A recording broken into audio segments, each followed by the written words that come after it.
What's up, Starcraft fans? It is Monday, 4:30 AM in Manila. That means it's time for the weekly mutation, and we have timely reinforcements on minor evacuation with Temporal Field and Void Rifts. I played as Karax. My masteries were Combat Unit Resource Cost, Repair Beam Healing Rate, and Spirit of Rune Energy. So I played this way earlier, but apparently my recording didn't get to work, so I'll do it from replay. If you want to watch the live version, I will have Hunter's video linked down below. You can watch from there. But if you want to see my take on it, you have to watch me thank Medic Egan, Neo Metal, and Shadow Archon, who are supporting the Pulse Cannon tier, and all my other supporters on Patreon. Alright, so game is started. My strategy here will be to take out all the Void Rifts. My ally will take care of the ships by himself. Actually, let's have the production tab while we're at it. This is Deborah Green, Guildmaster of the local Kelmorian mining crew. My people have to be evacuated as soon as I start with the pylon. I'm gonna rush out my Spirit of Rune upgrades here. My priority will be, again, taking care of the Void Rifts. My ally will take care of the ships. We have several ships ready for launch. We have Void Rifts. Void Rifts spawn every 90 seconds, and each Void Rift spawns 3 units for the enemy. And we have to destroy the Void Rifts, otherwise we'll be overrun. We also have Temporal Field. These will slow down, or these will stop our units until they dissipate. They're a small circle, so it's not that big of a problem. It will slow down heroes too. Yeah. But it's not even a full stop for heroes, it's just a slowdown. I put my workers in the gas. It's actually pretty important to get workers in the gas, because I'll be getting a lot of gas stuff here, like observers and colossus later on, to help out my ally.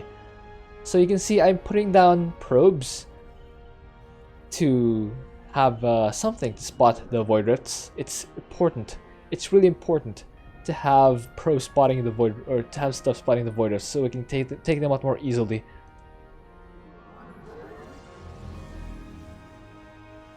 So as you can see, the first Void Rifts tend to spawn in these areas where I have my probes, and also this area where my ally has SCV. This time,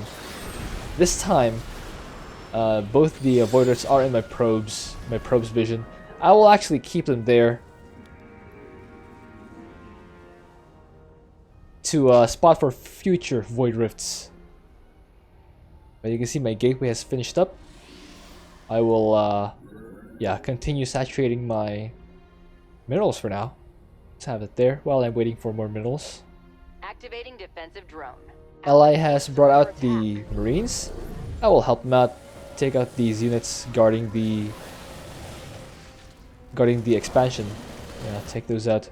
Although that will deplete my energy for a little bit, which is why it's important to start the Spirit Rune energy upgrade, as well as the Cybernetics Core. The Cybernetics Core will unlock the repair upgrade for the Spirit of Rune. Allied forces are under attack.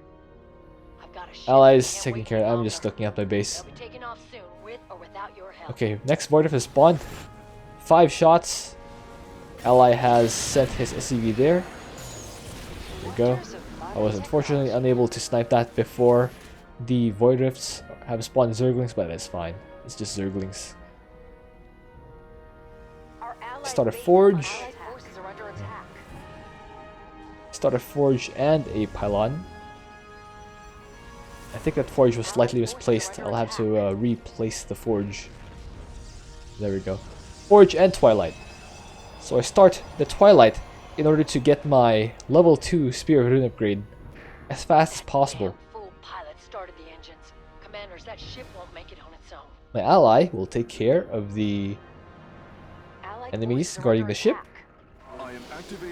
As I start Chrono Boost, I did warn him. I did warn him on the call that I would use the Chrono Boost. That's why you don't see me typing it on chat, because I did have him on the call. Again, the unfortunate thing is that I did not. My record did not work when I did it live, so I'm basically forced to do it from the replay. Take this out. Finish off that one Void Rift. The vision is pretty important. The fact that we were able to snipe off the first 2 Voiders with them only being able to spawn a couple of Zerglings is pretty huge. Allied forces are under attack. And the Marine, I guess. As you can see, I have already starting my level 2 Spear of Rune upgrade that will give me enough energy to constantly have enough to snipe the Voiders that spawn on the map. And when I get to level 3 Spear of Rune upgrade, I will have enough to destroy the Voiders and support my ally when he defends the ships. I'm just getting my workers for now. I'm not overly worried about the ships because my ally is pretty competent. He can handle it. That ship's getting out of here. No need to commit any more forces to it. Destroy this. And destroy that. When I destroy Voidus, guys, I always use the shift key. I hold down shift while using orbital strikes. This way I can control exactly the number of orbital strikes I want. It's basically when I queue up the orbital strikes, it's better than just spam clicking because you don't control how many shots you get off. When you queue up the number of shots you have, you get to be more efficient with your energy consumption. Also, it's faster. It's faster to use orbital strikes when you have the shift key pressed down. Now let's clear my expansion for me. It's pretty nice of him. Yeah, I'm getting my expansion. And I have the Purify Beam ready for the next Void Rift spawns. And there they are. They spawn right there. I drop one of the Void Rift spawn in our expansion, so my ally quickly takes it out. That's pretty nice. So I use the Purifier Beam to get vision for that one Void Rift, and then I run over here to the other spot. Ooh, just barely didn't have enough. Just barely didn't have enough to spot that other Void Rift. However, I do drop the Chrono Boost to speed up my Observer production. And my ally will have to intercept that attack wave. He's fine, he can do it. What my job is to get this Observer across to the... Oh, I'm also going to support with the Spear of Doom. That's going to clear out some of the enemy. And really give my ally much needed clearance to fight the defenders. I will try to, I will try and succeed in killing that Void Rift. There are 2 remaining. I unsiege this Observer. My ally, by the way, will signal that he will get that Void Rift on his own. You guys might remember from some of my videos that my expansion keeps getting attacked, and that's the reason why I got this monolith and this cannon that will snipe down any areas that decide to visit my base. So we do have no more Voiders on the map. That's pretty big. That will allow me to actually ramp up my economy. Also, I'm getting the Observer speed upgrade and another Observer, just so I can have vision when the next Void Rift spawn. There we go. And the next one spawn.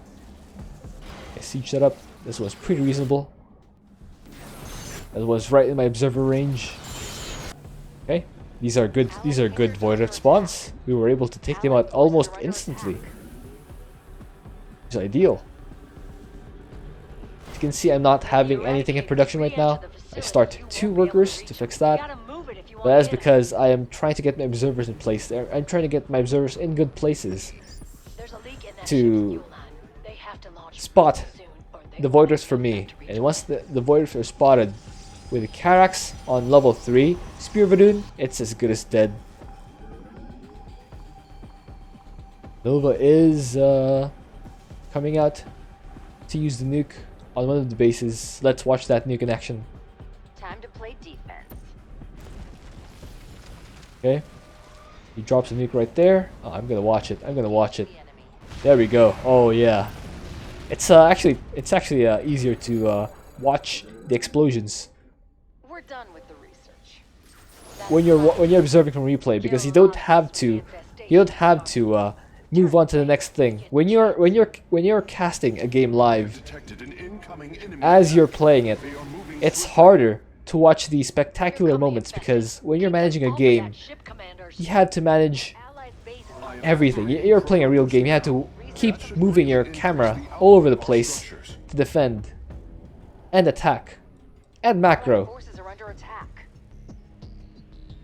And now, now watching for a replay, I have much more bandwidth. I was able to take care of this attack way over here. He's taking care of the ships. Meanwhile, I'm watching Blightbringer try to deal with the observer. That's pretty funny, actually. Them just barely not having detection in place. Meanwhile, my ally is trying to, well, he's very much succeeding with Marines, siege tanks, and Nova.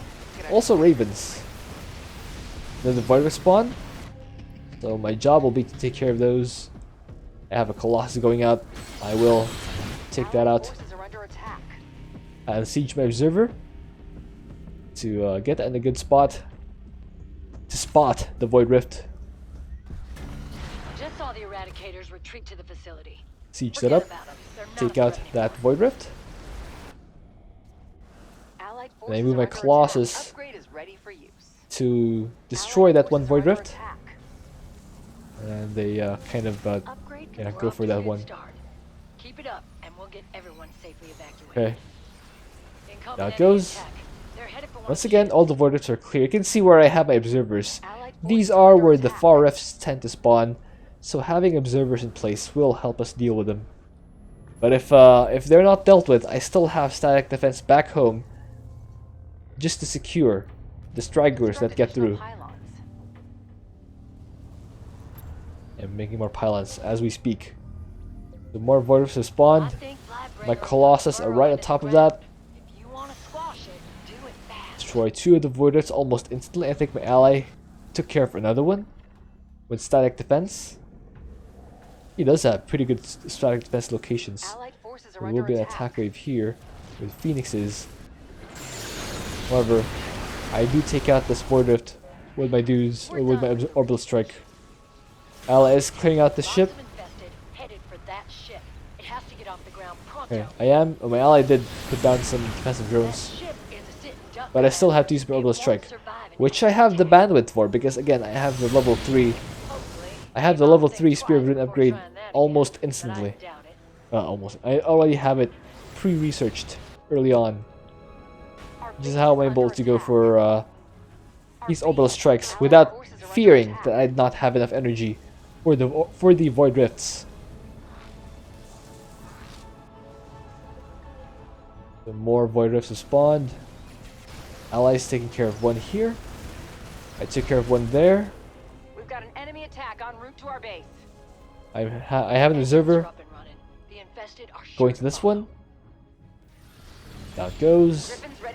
And last one will be taken care of. One more. There we go. I use my Purifier Beam to intercept this attack wave. Yeah, just stand right there, Amon. Just stand right there.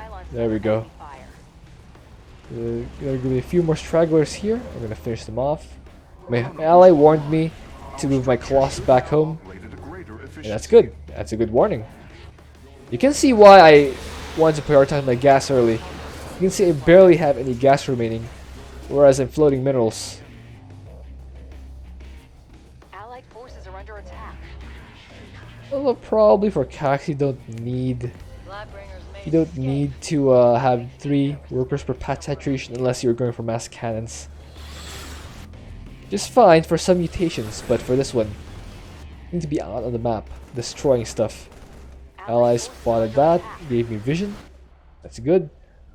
He has another Liberator going here. My Colossus are here. They are taking out the infested. I'd say roughly half my crew still needs evac. We're counting on you. Move my Colossus to the next area.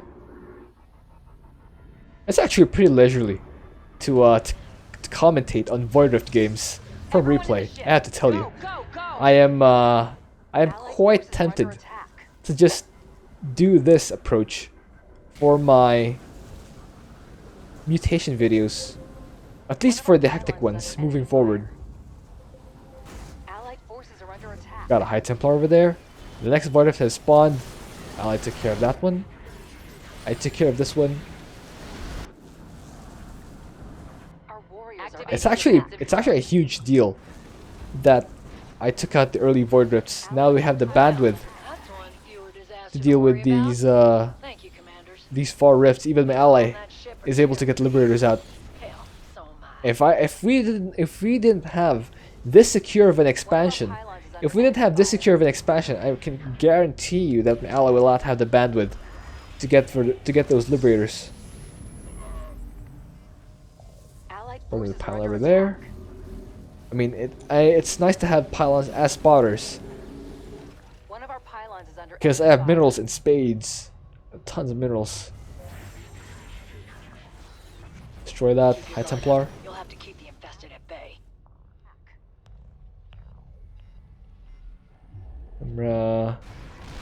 Yeah, I pretty much have everything on lockdown, as well as my ally, of course. Destroy this. Destroy that. Destroy this. That goes. Ooh, this one is in my vision range with a pylon. There we go. Ooh, that one Zergling is that's funny. One Zergling though. Okay. Better take these out. Having to use Orbital Strike or Zealots and Singular Zealots is not ideal, but we do have the bandwidth for it, so it's fine. Okay, ally uses nuke. Nukes are pretty effective ways to deal with air units, but I'm not even gonna talk about efficiency because ally is basically nothing else to use them on. So what matters is effectiveness. It's gonna be another attack wave here, which my ally I think will deal with. I think he'll have an airstrike here. I'm not looking because I'm dealing with the Void Rifts, but yeah, now we can see it. But now, while he's dealing with the Ariats, I will deal with the Void Rifts. So that's a pretty good team up right there. We're in your deck, commanders. Okay.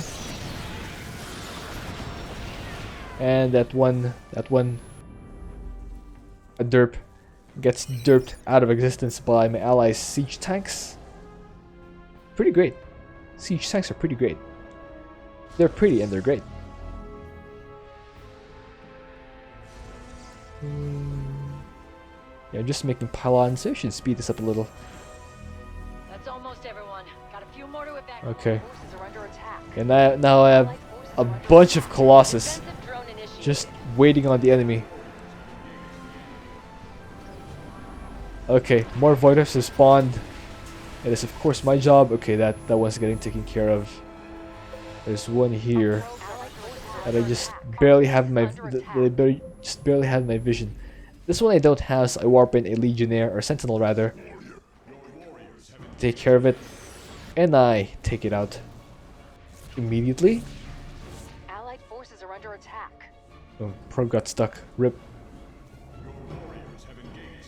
Do have a Purifier Beam, although I don't really need to use it. I drop it down anyway, just to show aim on who's boss. I'm pretty happy that the Purifier Beam doesn't get stuck in the Temporal Fields. It seems like that thing that is pretty obvious, but you never know with Blizzard and bugs. But anyway, we have 30 seconds remaining before the ship launches. The defensive drone is pretty nice. I'm telling you. That defensive drone is pretty awesome. The fact that we don't have to move my claws anymore. That's just barely out of my sight range. This one is taken care of by cannons. And that's game. That is game. Alright, hope you enjoyed that. Thank you for watching. If you have an idea for what else I could do, please leave that in a comment. So you guys had a lot of questions last week. Let's get to them. Ukamunga wants to meet me in the solo queue. I have a better idea actually. I stream co-op every weekend. If you want to join me for a game, you can go to the North American server and type /join_CTG or /join_teamtrees. That's /join space CTG or /join space teamtrees. Teamtrees is one word. I usually post my stream times on my community page. Go check it out.